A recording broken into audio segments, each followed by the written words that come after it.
升中期的囡仔因为长咧发育而且活动，鞋仔相对来讲是真大的消耗品。不过对着关怀家庭，买新的鞋仔可能会造成未少负担压力。为了帮助偏乡学校学生有新鞋仔通好穿，会当进行运动，台南大碗北连续13天举办公益无鞋活动，希望作为圣诞节礼物送予这上进的好囡仔。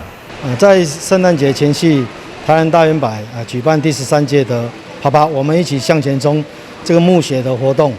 那我们邀请我们的客人还有善心人士一起来参与这项的公益活动。我们希望在12月2号以前为台南市的9所偏乡的国小学童募集到150双的运动鞋，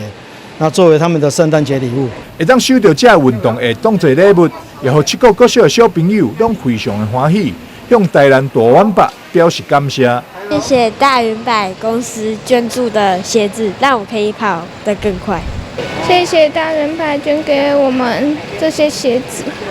让我们有新的鞋子可以穿。非常感谢台南大圆柏公司这次圣诞募鞋活动那照顾偏乡的孩子让偏乡孩子呢在物资这边没有缺乏让能够安心上学。那也感谢这些善心人士对这些偏乡孩子的一个照顾，谢谢。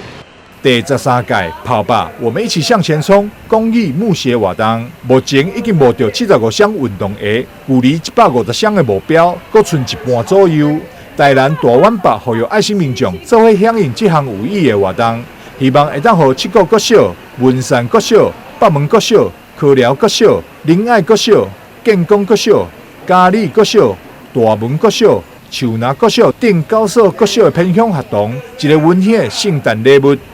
台南新闻张硕维采访报道。